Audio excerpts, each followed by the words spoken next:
তাদেরকে নিয়ে লেখা যায়, ওটা চালু থাকবে, তাই না? না, লিখিস, ভালো করে লিখিস। মুশতাকুর নবী সাহেবের এই সমস্যা, আরিফ বিন হাবিব সাহেবের এই সমস্যা, হাসান জামিলের তো সমস্যার অভাব নাই, শাহেদ যাত্রাবাড়ির এই সমস্যা, মামুনুল হকের এই সমস্যা, চরণের হুজুরের এই সমস্যা। লিখতে থাক, লিখতে থাক। তুমি তো বহুত বড় আল্লাহওয়ালা বুজুর্গ জিব্রাইল, তো তুমি লিখবা না তো কে লিখবে? লিখতে থাকো, লিখতে থাকো। আরে যাদের সমালোচনা করছো প্রত্যেককে প্রত্যেকের জায়গায় রাইখা ওই জায়গার একজন বিকল্প বাইর করো, করো ভাই। মামুনুল হকদের সমালোচনা করা যায়, কিন্তু এমন একজন আঙ্গুল তোলে বাতিলের বিরুদ্ধে চোখ রাঙ্গায়া কথা বলার মতো বিকল্প আরেকজন বাইর করো। চরমনের পিসাবের সমালোচনা করা যায়, কিন্তু লক্ষ লক্ষ মানুষের হেদায়েতের জরিয়া হয় এমন বিকল্প আরেকজন বাইর করো। শেখ যাত্রাবাড়ির সমালোচনা করা যায়, কিন্তু সারা ওলামার দায়িত্ব নেওয়ার মতো বিকল্প আরেকজন বাইর করো। আরে সমালোচনা করা যায়, কিন্তু বিকল্প বাইর করা যায় না। এই জন্য বলি, আল্লাহর রাস্তে নিজের কলম গুটাও, হাত সামলাও, জবান সামলাও। আল্লাহর কসম, তোমার অনুসরণ যারা করবে, তোমার ছোটরা তোমার সমালোচনা করবে না। মনে রাখো, তোমাকে জুতা দিয়া পিটাবে, জুতা দিয়া পিটাবে। আল্লাহ হেফাজত করো। ওলামাদের ব্যাপারেও জবান বন্ধ ইনশাআল্লাহ, ঠিক আছে? হ্যাঁ, মনে থাকবে তো ইনশাআল্লাহ? বলেন, থাকবে তো ইনশাআল্লাহ? আচ্ছা, ঠিক আছে। বলেন, আমার দিকে তাকান, আসলে তো দেখবেনই। অ্যাঙ্গেল থেকে দেখলে তো ভালো দেখা যায় না, সামনাসামনি দেখলে ভালো দেখা যায়, ঠিক না? মাশাআল্লাহ। হ্যাঁ, কই কিরে, তোরা কি জাতা দিতেছস নাকি? এতক্ষণ লাগে কেন আইতে? জুয়ান মানুষ কুটকুট করে আয় পড়বা, আমি না মোটা সোটা হাঁটতে পারি না।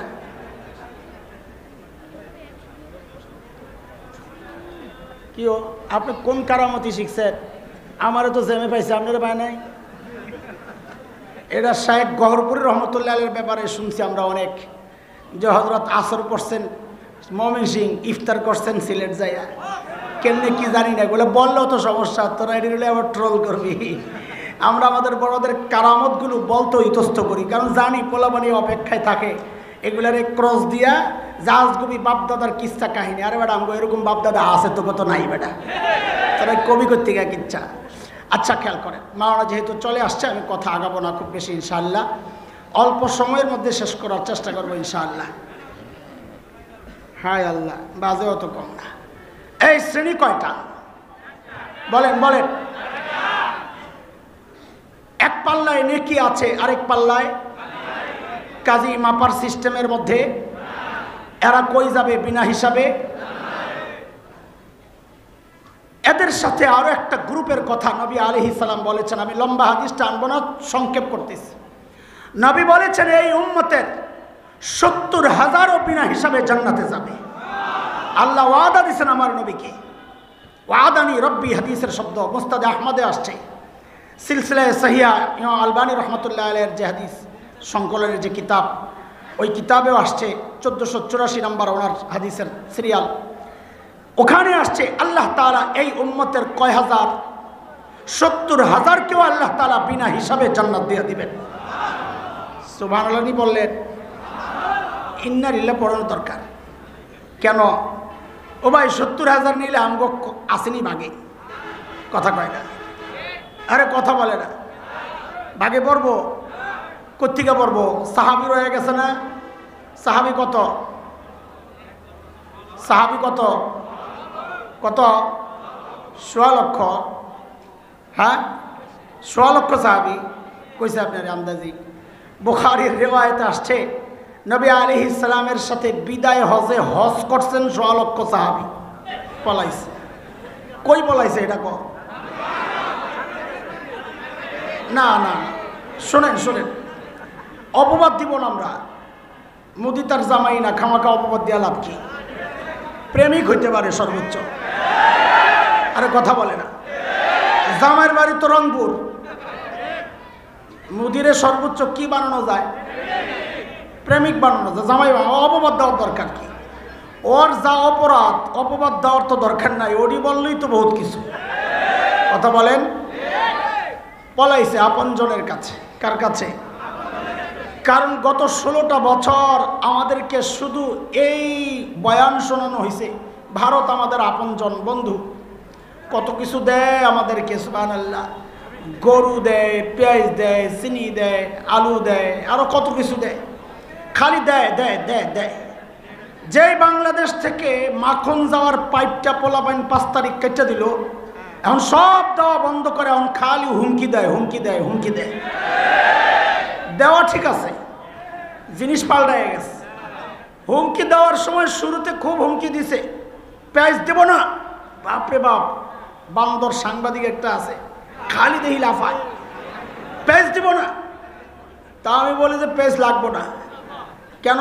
আমাদের আমাদের আপাই শিখাইয়া গেছে পেঁয়াজ ছাড়াও তরকারি রান্না করা যায়, লাগবো না তো গো পেঁয়াজ, খা তোরা। যে একটু মেরুদণ্ড সোজা করে দাঁড়াইছি, লাগবে না পেঁয়াজ, আশেপাশের দেশে যোগাযোগ শুরু হয়েছে। এখন দেখি সুবহানাল্লাহ, দাদাই পেঁয়াজের বস্তা সামনে কান্দে, দাদা কি খবর? দাদা খবর ভালো যাচ্ছে না দিনকাল, বাংলাদেশিরা পেঁয়াজ দিচ্ছে না দাদা।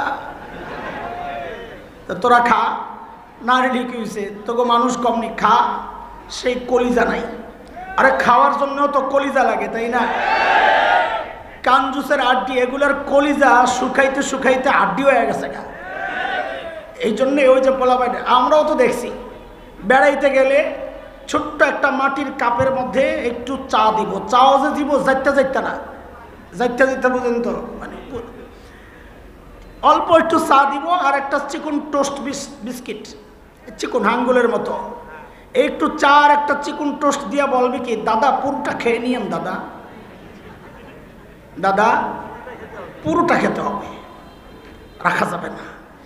ওই জন্যই তো পোলাপাইন গল্প বানাইছে, ভাই গেছে বোনের বাড়িতে বেড়াইতে, দুপুরবেলা খাওয়ার টাইম, দরজা নক করে নক করে নক করে, কলিং বেল টিপে, ভাই তো দরজা খোলে না, খানার টাইম আইছে। আর বোন ভাই তো বুঝছে কেন খোলে না, ভাই জানালার কাছে যাইয়া চিল্লায় চিল্লায় বলতেছে, দিদি আমি কিন্তু খেয়ে আসছি। এখন দিদি আইসা দরজা খোলে আর বলে কি, আগে বলবি না? এই হলো অগো কলিজার হালত। এই জন্যে মাঝে মধ্যে যখন আমাদের দেশে ওই যে ঢুকে পড়ার একটা ভাব লয় সীমান্তে, দেখছেন না গত সপ্তাহে যে ঢুকা যাইব অবস্থা, এই হিম্মত নাই। যাদের মানসিকতা এত নিচু, যাদের রুচি এত নোংরা, কত নোংরা, এই জন্যে মাঝে মধ্যে রাগ করে বলি, আমার দেশ দখল করবা, ঘোড়ার ডিম দখল করবা মিয়া, আমার দেশ দখল করার আগে নিজেদের হাগার জায়গা ঠিক করে আইসো। এখনো যারা রাস্তাঘাটে মলত্যাগ করে, বিশ্বাস করেন না, যারা দেওবন্দে গেছে বা লম্বা সফর করছে ইন্ডিয়া, ওদেরকে জিজ্ঞেস করেন। আমরা যখন কলকাতা থেকে ট্রেনে উঠছি, সফর সাহারানপুর যাব, অনেক লম্বা সফর, 30 ঘন্টার উপরে, আমাদেরটা সম্ভবত 36 ঘন্টা লাগছিল। তো রাত যায় দিন আসে, দিন যায় রাত আসে, হায় সময় যায় না। তো রাত শেষ হইলেই সকালে আমরা একটু জানালার কাছে যাইতাম, নতুন এলাকা আসছে দেখতে, কেমন নতুন এলাকা দেখার জন্যে। হায় আল্লাহ, সকালবেলা জানালার কাছে নিয়েই তো মুখটা নিলেই আস্তে করে লজ্জায় মুখ ফিরায় আনতে হইত। কেন? রেল লাইনের মধ্যে সব লাইন দইরা ফ্যামিলি প্যাকেজ, জুয়ান বুড়া নারী পুরুষ গুড়া গাড়া যা আছে, চিকুন বোতল একটা নিয়ে সব কাম সারতে বয়া পড়ছে। মহিলারা আবার একটু ভদ্র, কাপড়টারে সামনের দিকে টাইনা ঘুমটা দিয়া যেন চেহারা না দেখা যায়, ইজ্জতটা এদিক দিয়া রক্ষা করে পিছন দিয়া খুলে দিস, কাম সারতেছে সব। ওরা বলে আমার দেশ দখল করবে, বলেন কেমনটা লাগে? আমি বলি এই হুমকি ধমকি দিয়ে লাভ নাই, সাহস করে ঢুকা যাও, চট করে। কেমনে ঢুকা যাও? কথা কয় না, বলবেন তোরা কথা না গেলে আমি কথা কমু কার লাগে? কেমনে ঢুকা যাও? চট কইরা ঢুকা যাও। আমি বলি কি, চট কইরা না, চট পইরা ঢুক। আরে কথা বলেন না, চট পইরা ঢুকো, খেলা হবে ইনশাল্লাহ। আরে খেলতে চাই, রাজি আছো তো ইনশাল্লাহ? ছোটবেলা থেকে যেই জিহাদি চেতনা লালন করছি, তোরা না ঢুকলে সেটা প্রয়োগ আর বাস্তবায়নের সুযোগ তো পাচ্ছি না। ঢুকে যা। আরে আমার দেশ ঘোড়ার ডিমের কি দখল করবি? আমরা মুসলমান তো স্বপ্ন দেখি গোটা দুনিয়া নিয়া, তাকায়া দেখ আমাদের স্বপ্ন বাস্তবায়ন শুরু হয়ে গেছে। সিরিয়ায় কালিমার পতাকা উঠে গেছে, আফগানিস্তানে কালিমার পতাকা উঠে গেছে। আরে আমরা তো স্বপ্ন দেখে ইনশাআল্লাহ খুব শিগগির দিল্লির লালকেল্লায় আবারও কালিমার পতাকা বাপ্পা তুলবে ইনশাআল্লাহ।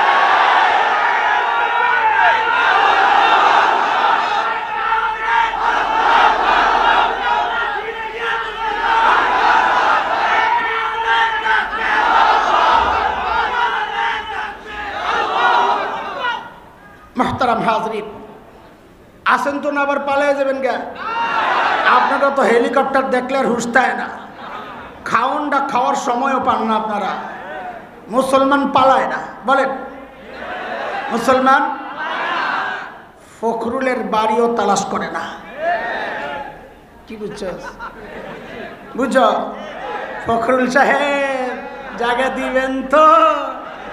মুসলমান ময়দান তালাশ করে, ময়দান ময়দান কোথায় লড়তে হবে ময়দান তালাশ করে মুসলমান। কথা কও ঠিক কিনা? আরে যারা রক্ত দিতে জানে তারা পালাতে জানে না। আল্লাহ তাআলা বলেন ফালা তুজলামু নাফসুন শাইআ, এটা দুনিয়ার আদালত। বিনা অপরাধী নিরপরাধ তাকে অপরাধী বানানো হয়, আর অপরাধীকে নিরপরাধ বানানো হয়। এটা দুনিয়ার আদালত। আমার আদালত হচ্ছে ফালা তুজলামু নাফসুন শাইআ, কারো উপর বিন্দু মাত্র জুলুম করা হবে না।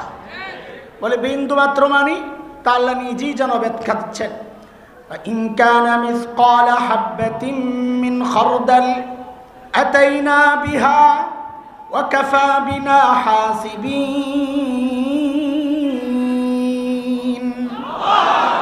আল্লাহ বলেন কেউ যদি একটা সরিষা দানা পরিমাণ আমলও করে, তো আল্লাহ বলেন আমি সেই আমল ওজনের জন্য উঠাবো। সেটা নেকি করলেও উঠাবো, গুনাহ করলেও উঠাবো, কোনোটা মিস যাবে না। মনোযোগ আসেনি আপনাকে? হ্যাঁ, পড়া মুখস্থ করাইতে চাই এটা ইনশাআল্লাহ। হাসরের মাঠে বান্দার আমল ওজন করা হিসাবে বান্দার শ্রেণী হবে চারটা। কয় শ্রেণী? বলেন কয় শ্রেণী? এই চার শ্রেণী বোঝার জন্য আগে বাজারের মাপ জোকের যে সিস্টেমটা, এই সিস্টেমটা একটু বুঝেন। দাড়ি পাল্লায় পাল্লা থাকে কয়টা? হ্যাঁ, মাশাআল্লাহ। একটার মধ্যে আলু দিয়েছেন 5 কেজি। এখন মাপতে হইলে পাশের পাল্লায় কি দিতে হবে? পরিমাপক পাথরটা দিতে হবে তো না? লোহাটা দিতে হবে তো না? নাকি? কিন্তু আপনি লোহা বা পাথর কিছুই দেন নাই, মাপা যাবে কেন? আমি যা বলি পরবর্তীতে ওইটাই বলবেন, তো আপনাদের বুঝতে সহজ হবে। পাল্লা একটা খালি, বলেন মাপা যাবে না কেন? এই কথাটাই বারবার বলবেন। বলেন মাপা যায় না কেন? আবার বলেন এক পাল্লায় আলু আছে, আরেক পাল্লায় পরিমাপক কিছু দেওয়া হয় নাই, তাহলে মাপা যাবে? কেন যাবে না? পাল্লা একটা খালি থাকলে মাপার সিস্টেমের মধ্যে পড়ে না। ঠিক আছে কথা?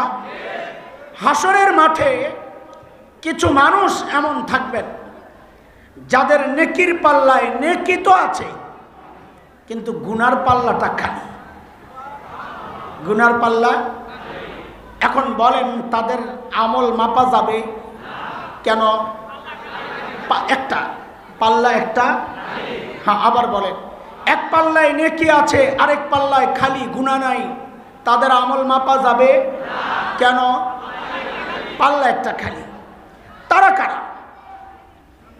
তাদেরকে আল্লাহ তাআলা বিনা হিসাবে জান্নাত দিয়ে দিবেন। কেন? মাপার সিস্টেমের মধ্যে পড়ে না। মাপার জন্য 2 পাল্লায় থাকতে হয়। এখানে আছে এক পাল্লায় শুধু নেকি, আরেক পাল্লায় গুনাহ নাই, তাই তাদের আমল মাপার কোনো সিস্টেমের মধ্যে নাই। এই জন্য এই শ্রেণীকে আল্লাহ তাআলা বিনা হিসাবে জান্নাত দিয়ে দিবেন। তারা কারা? যারা বিনা হিসাবে জান্নাতে চলে যাবেন, তাদের প্রথম শ্রেণী একটা ধরেন, সমস্ত আম্বিয়া আলাইহিমুস সালাতু ওয়াস সালাম, যাদের ব্যাপারে আহলুস সুন্নাহ ওয়াল জামাতের আকীদা হচ্ছে সমস্ত নবী মাসুম নিষ্পাপ।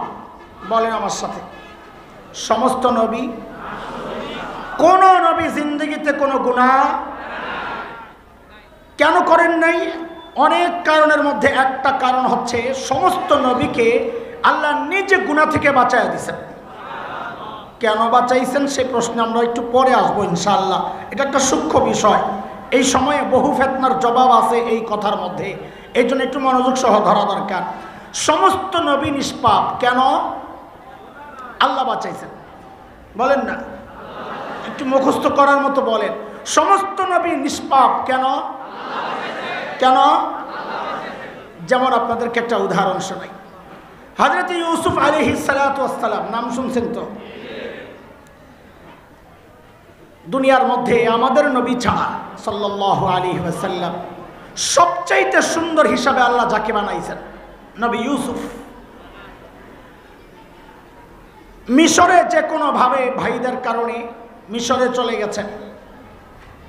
ওখানের যে মিশরের যিনি ছিলেন মন্ত্রী, খাদ্যমন্ত্রী, তিনি তার স্ত্রী জুলাইখা হযরত ইউসুফের প্রেমে পড়ছে, মিশরের তার প্রেমে পড়ছে না, হযরত ইউসুফও প্রেম করছেন, নাউজুবিল্লাহ। এক পক্ষ, এখানে কয় পক্ষ? নানান ভাবে চাইছে, ফুসলাইতে পারে নাই। একদিন জুলাইখা কি করছে, অন্দরমহলে ঢুকাইছে। অন্দরমহল মানে কত? 7 দরজার ভিতরে। কয় দরজার ভিতরে? একেবারে ভিতরে। সাথে যাওয়ার সময় নিজের বাঁধিরও নিয়ে গেছে, বাদী। ভেতরে ঢোকার পর এইবার বাদীকে বলল, বাহিরে যাবা আর একটা একটা দরজায় তালা লাগাইতে লাগাইতে যাইবা। এখন দরজা বন্ধ, ভেতরে হযরত ইউসুফ আর জুলাইখা একা। হযরত ইউসুফ পড়ছেন ভয়ঙ্কর এক বিপদে। বিপদের মৌলিক কারণ মুফাসসিররা লেখেন 3টা। এক হচ্ছে চারদিকে বন্ধ, ঘর আটকায় রয়েছে, বের হওয়ার কোনো রাস্তা নাই, এক বিপদ। দ্বিতীয় বিপদ হচ্ছে নিজের বসের স্ত্রীর আহ্বান প্রত্যাখ্যান করাও আরেক বিপদ। 3 নম্বর বিপদ হচ্ছে হযরত ইউসুফ নিজেও তো একজন যুবক, এই গোপনে একজন নারীর আহ্বানকে প্রত্যাখ্যান করাটাও এক কঠিন বিষয়। এই পুরা প্রসঙ্গটাকে আল্লাহ তাআলা সূরা ইউসুফের 23 নম্বর আয়াত থেকে লম্বা আলোচনা করেছেন, 4টা আয়াত প্রায়। আল্লাহ বলেন, وراودته التي هو في بيتها عن نفسه وغلقت الأبواب وقالت هيت لك قال معاذ الله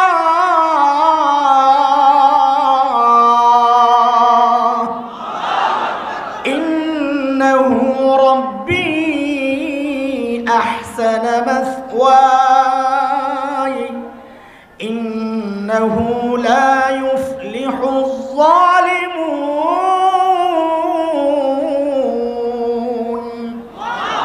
হযরত ইউসুফ বিপদে পইরাই দিছেন আল্লাহরে ডাক, ও আল্লাহ আমারে বাঁচান, মাআযাল্লাহ। মাঝখানের আয়াত 24 নম্বরে আল্লাহ বলেছেন আমি বাঁচাইয়া দিছি, কাযালিকা লিনাসরিফা আনহু সুআ ওয়াল ফাহশা, আমি বাঁচাইয়া দিছি। কেমনে বাঁচাইছেন? 25 নম্বর আয়াত থেকে আল্লাহ বলতেছেন, ওয়াস্তাবাকাল বাব ওয়াকদ্দাত কামিসাহু মিন দুবুর وألف يا سيدها لدى الباب। দৌড় দিছেন হযরত ইউসুফ দরজার দিকে। আচ্ছা, হযরত ইউসুফ দেখছেন না দরজা বন্ধ?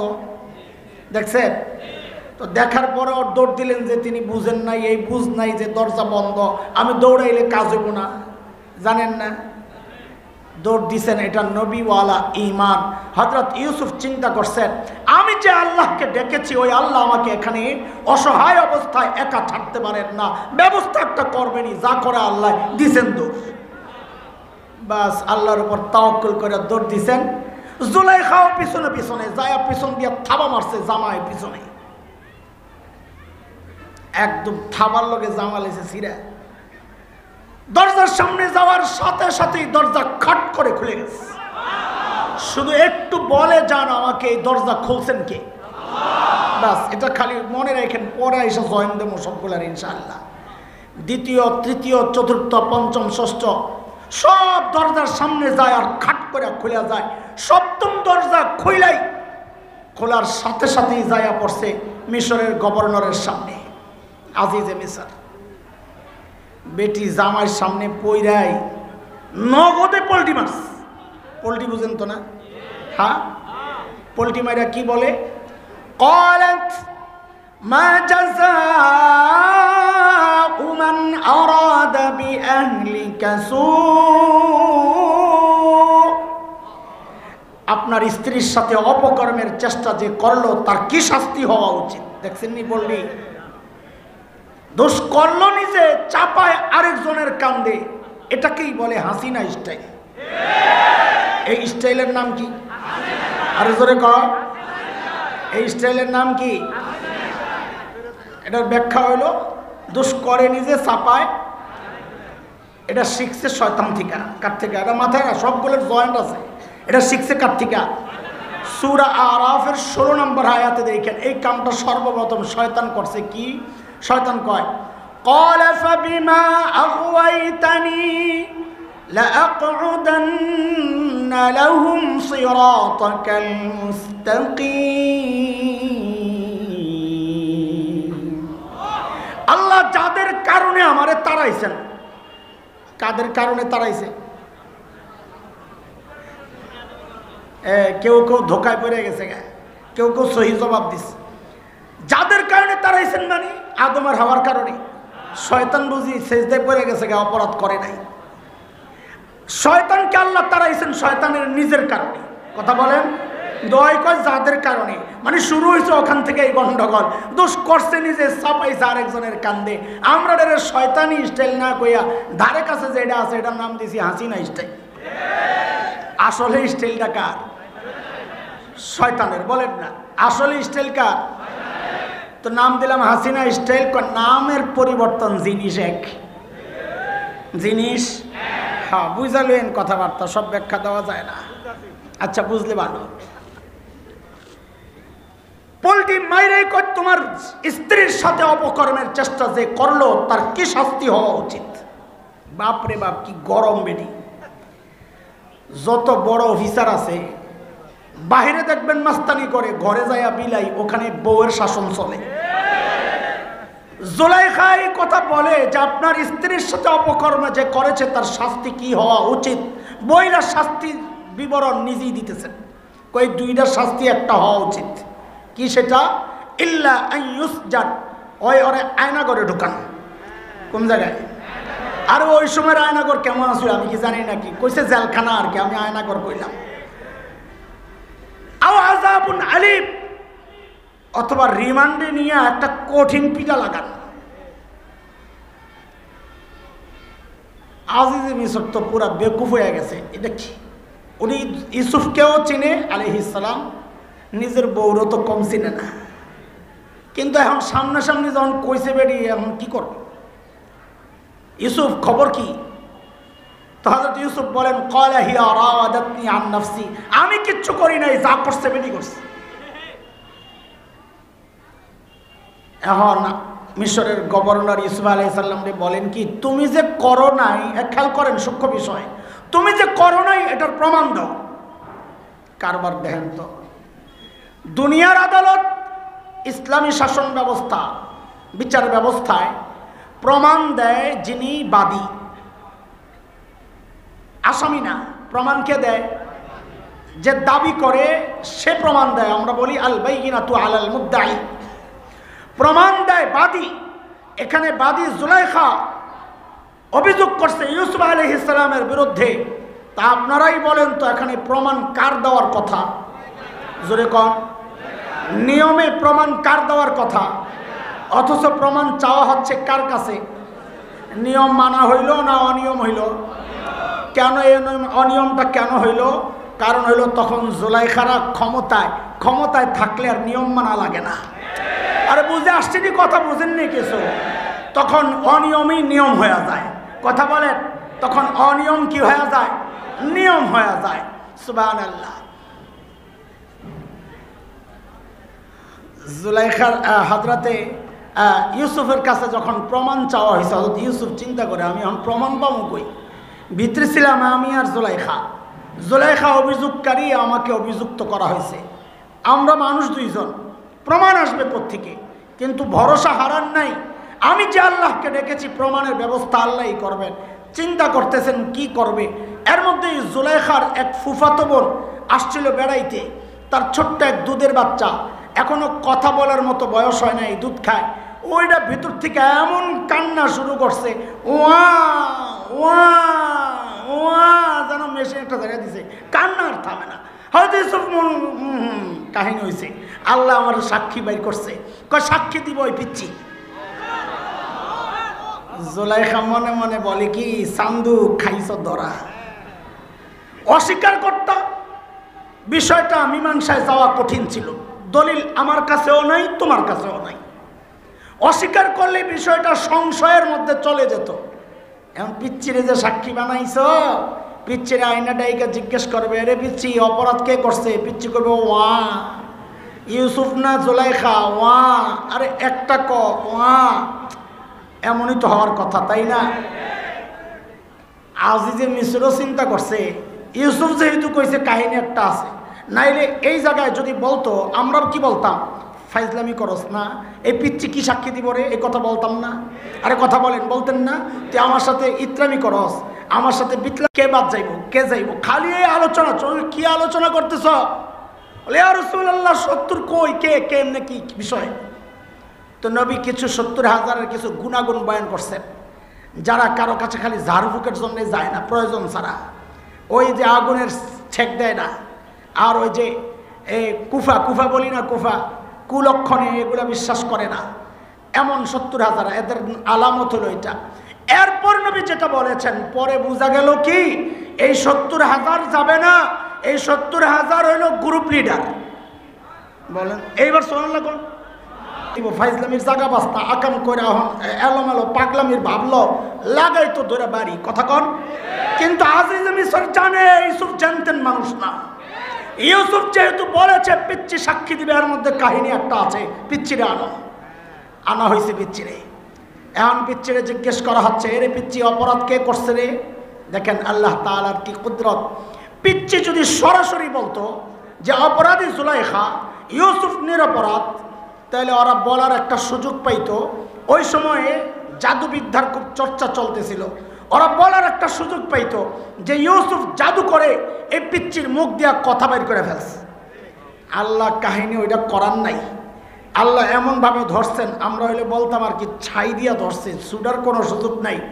আল্লাহ পিচ্চির মুখ দিয়া কথা তো বের করছে, প্রমাণ সহ কথা বের করেছেন। পিচ্চি কি বলে?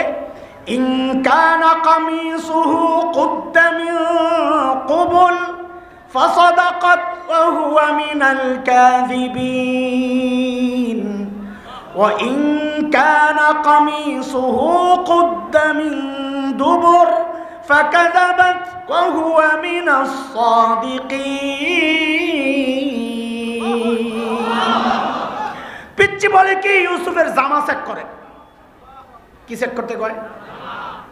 জামা চেক করুন মানে দেখেন জামা চেক করেন। যদি দেখেন জামার সামনে দিয়া ছিঁড়া, তো মনে করবেন জুলাইখা ঠিক আছে, ইউসুফ অপরাধী, ইউসুফ হামলা চালাইছে।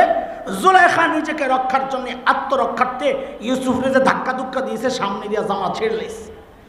আর যদি দেখেন জামা পেছন দিয়া ছিঁড়া, তো মনে করবেন জুলাইখা অপরাধী, ইউসুফ নিরপরাধ। ইউসুফ পালাতে গেছে, জুলাইখা পেছন দিয়া যে থাবা মারছিল, জামা টাইম না পেছন দিয়া ছেড়লিস। হায় আল্লাহ, এখন জামা চেক করে দেখে জামা পেছন দিয়া ছিঁড়া হয়েছে নি, কেস ফিটিং। আজিজে মিসর জামা পেছন দিয়া ছিঁড়া দেখে কি বলতেছে? ফালাম্মা রাআ কামিসাহ কুদ্দা মিন দুবুর ক্বালা ইন্নাহু মিন কাইদিকুন ইন্না কাইদাকুন্না আযীম।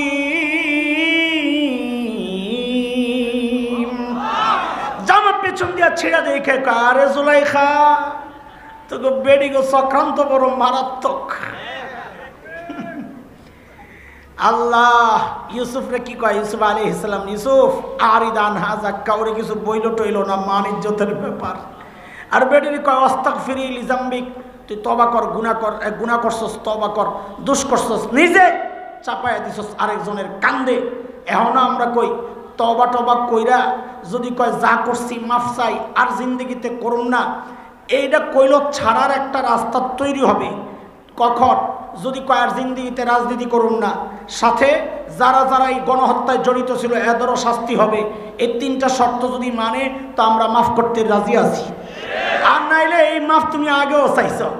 ওই যে গ্লিসারিন শহরের মধ্যে মাইকা কেমনে কেমনে কাঁদছ, রেন্টুর বই বললে বোঝা যায় তুমি যে কত সুন্দর অভিনয় করতে পারো। আরে বলাবেন পড়ার দরকার নেই, এগুলো আওয়াজ নষ্ট হয়ে যাবো, আল্লাহ মাফ করুক। আল্লাহু আকবার। এ দোস্ত চলেন আমরা পেছনের দিকে যাই। হযরত ইউসুফকে বাঁচাইছেন কে?